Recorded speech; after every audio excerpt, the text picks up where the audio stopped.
Hello po, magandang araw or magandang gabi, anumang oras mo po pinapanood ang video na ito. This is Krisha Malikdem, Sun Life Advisor and Field Manager. I'm excited to share with you this new Sun Life plan na kaka-launch lang po this November 4, 2024 called Sun Life Secure Income. This is the summarized illustration of traditional whole life plan not linked with investment. Meaning, no investment, no risk, no tax, regardless ng market condition, bagsak man o hindi, o kung ano man yung takbo ng ekonomiya ngayon, o sa susunod na mga araw sa future. Wala po yun apekto sa plan na ito. Guaranteed po ang makukuhang mga yearly payout or income dito. So, this is sample for baby boy, age 0. Acceptable age for this plan is 0 to 70 years old. And any gender po pwede, no? And then, here's the lifetime benefits. The face amount is 250,000. This is the minimum face amount you can choose. And then, the first benefit is life insurance coverage nito. Doble po ang face amount. So, kaya 500,000 pesos po ang covered ng baby since day 1 till age 100. If something happens sa kanya, ibibigay ito guaranteed sa mga beneficiaries. Pero hindi pa naman natin habol yun dahil mahaba pa naman mabubuhay si baby. Ang habol po natin sa ngayon ay second benefit, which is yung guaranteed na payout option or income after 6 years. At age of 6, magi-start, then every year na yan, matatanggap till age 100. Ayan. So, 15,000 po siya every year. Pwede itong pang-birthday gift sa kanya or pang-add sa education fund niya, pang-Christmas gift every year, pwede rin pang-graduation gift, or pwede rin wedding or any occasion pa, pwede.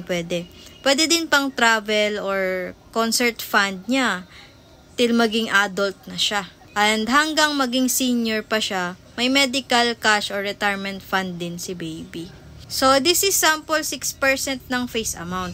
Pero kung mas mataas na face amount naman, halimbawa, 1 million, ang payout every year dito is 60,000. If 3 million naman ang face amount, ang payout every year is 180k. So, depende yan sa face amount. In this case, this is the minimum na face amount, 250k. So, 15,000 yearly po ang payout every year till age 100. Guaranteed na po yan. So, kahit 15 years to pay po ito, or kahit hindi pa tapos bayaran, may bumabalik ng income after 6 years ng pagbabayad. Guaranteed. Pwede mo itong pang-add sa mga passive income mo or compare po sa mga rental income after ng ma-turnover, 'di ba? Or ma-fully furnish yung property. Hanap ka ng mga tenants na magbabayad sa iyo. Then every after 2 to 5 years, gagastos ka pa para ma-renovate or mapa-repaint yung mga property. So, with this secure income plan, wala ka na po iintindihin pang mga bayarin kapag tapos na hulugan at guaranteed mo pang makukuha yung yearly payout income, 'di ba? Para kang may apartment dahil secure na ang lifetime passive income mo dito. You can receive cash via check or deposit sa bank account mo. No need to pay real estate property tax, no need for cost of maintenance or its problems, 'di ba? Depende yan sa problem kapag may nasira sa bahay, may maintain mo pa. No need to look for tenants. O kaya, no need to chase after tenants who default in their payments. And no need to worry about taxes, estate tax, donors, or transfer tax. So, ito, wala pong tax. The next option naman po is accumulated payout. This is the accumulated payout benefit. If hindi mo naman i-withdraw yung guaranteed payout every year na option, pwede mo itong iwanan sa Sun Life para mas mag-grow pa at approximately 4.2% growth every year. Ayan po, no? Every year. So, at the age of 60, naipon na siya. Kung di withdraw yung payout every year, naipon na siya ng 3 million. At kung hindi pa yan withdraw, at the age of 70, naging 4.8 million na. Kung hindi mo pa rin yan withdraw or ng baby, at the age of 80, 7.4 million na. At the age of 90, naipon at nag-grow na siya ng 11.4 million. At the age of 100, 17.4 million na. Again, this is just option, another option. If gusto mong mag-grow yung 15k yearly payout, pwede mo siyang hindi withdraw. It's your choice. Next, on top of that, the third benefit of this plan, may yearly dividends din ito after 1 year ng paghuhulog mo na pwede mag-grow din at approximately 4.2% every year. So, at the age of 60, mag-grow na siya. Kung hindi mo i-withdraw yung yearly na dividends, iwanan mo lang sa Sun Life, accumulate siya ng 1.3 million. Kung hindi mo pa rin yung withdraw, at the age of 70, 2.1 million na. And then, at the age of 80, 3.3 million na. At the age of 90, 5.1 million na. At the age of 100, 7.7 million na siya. No? So, dito pa lang sa maximum benefit ng payout and dividends plus dividends until age 100, kung ito total natin, 17.4 million plus 7.7 million, that's 25.2 million. Nangangahulugan ba yun na 25.2 million dapat ang total payment mo in 15 years? So, kung yun, divide natin, 25.2 divide 15 years, that's 1.6 million annual payment. So, hindi naman po ganon, no? No. Or sample scenario, sabihin na natin na at the age of 60 na lang, i-withdraw mo yung accumulated payout and dividends. So, that's the, at the age of 60, 3 million plus 1.3 million equals 4.4 million at the age of 60. Tapos, 15 years to pay lang. Divide natin yung 4.4 million at the age of 60 sa 15 years. Kailangan bang 297k yung yearly bayad na dito para makuha yung ganitong benefit? Well, hindi naman po ganon, no? Dahil you can have all these benefits with discounted price. But wait, there's more. Centenarian bonus, the fourth benefit, if ever long life si baby, pwede niyang makuha ng advance yung life insurance coverage niya while still alive.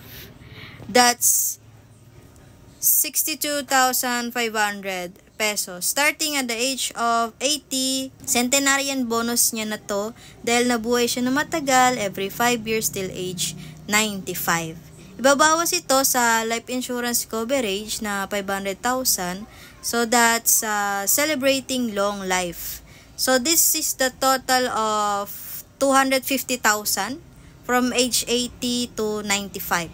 Means half ng insurance coverage ng baby pwedeng ma-advance ibigay sa kanya. And may option din si baby na iwan kay Sun Life yung centenarian bonus till age 100.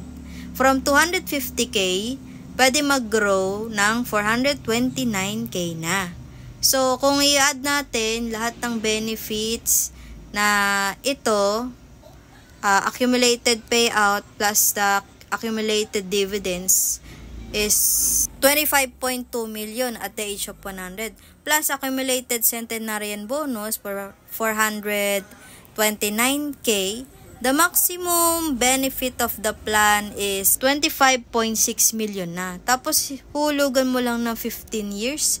So, divide natin yun. 25.6 million sa 15 equals 1.7 million.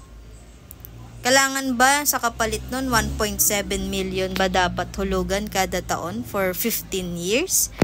No, never again. As I've said po kanina, you can have all these benefits at a discounted price. With all these benefits I've mentioned, this is only 40,726.80 yearly payment, so annually. or 21,585.20 if semi-annual ka mag-start, or kahit quarterly ka lang mag-start, 11,199.87 lang. Then, insured na si baby since day 1 ng 500,000 till age 100, whatever happens sa kanya. This is the total payment of 15 years to pay. Yung total payment ng 40,000 every year, that's 610,000 plus. Compare natin yung nilabas mong pera versus sa matatanggap nyo na benefits. Example, if annually 610,902 lang yung nilabas nyo, makikinabang po kayo ng maximum benefit of 25.2 million till age 100 or 4.4 million at the age of 60. Plus, may life insurance pa na coverage 500,000 until age 100. Yes, ganun po siya kasulit kahit na mga wala pang milyon yung nilabas nyo dito. Milyon ang total na mapapakinabangan till age 100. Lifetime financial security. And if mag-semi-annual ka naman po, ang total niyan in 15 years is 647,556. And kapag quarterly, ang total niya 15 years, 671,000 plus. Kaya makaka-discount ka po talaga if annually ka nagbabayad. Pwede ka naman mag-quarterly today, then pwede mong habulin ang annual amount within 90 days. Or after 1 year, pwedeng mag-change ng mode of payment. Para mapag-ipunan mo na yung buong 1 year, 40,000. Versus sa 11,000 quarterly. Dahil, mag-iiba ang rate nito on his next birthday. Tataas na ito, mas makaka-discount ka po if nag-start ka na today habang hindi pa siya nagba-birthday. Another payment option you can have, para sa mga may natutulog na pera na nasa bank lang, you can choose to compress your payment years. Pwede kang mag-spot cash or one time na isang bagsakan, hulugan. One time, that's total of 516,000 plus. If 3 years to pay, 177,000 na magiging yearly niya na babayaran, and with total of 532,000 for 3 years premium payment only. For 5 years pay naman, 109,000 plus na magiging yearly payment with a total of 547,000 plus. For 5 years, premium only. Mas makaka-discount ka po if compress ang payment compare naman sa original annual payment nito na nagtototal ng 610,000, di ba? Nailatag ko lang po yung options for you, and that's it. Thank you for listening and watching. We can also meet via Messenger or Zoom online for discussion or personal, para mas maintindihan nyo po yung plan na to. If you want to meet me online or personally. Also, this is just sample computation for 250,000 face amount. This is the lowest computation for age 0, payable for 15 years. Meron din po itong 3 years, 5 years, or 10 years pay. Sabihin mo lang po ako if you want higher coverage or for other ages pa, para magawan po kita ng sample illustration. Ano po bang age mo? Para sa iyo po ba? Para sa kapatid? Or para sa parents, partner, o asawa, or anak, or apo, or mga empleyado mo? Sabihin mo lang po ko kung hindi pa rin kasya sa budget mo, yung yearly payment or quarterly. We still have other plans na mas mura pa po kaysa dito. We can customize and tailor fit to your needs and budget. Tanong ka lang po para ma-assist kita, and I'll be glad to assist you. Thank you, stay safe, and God bless.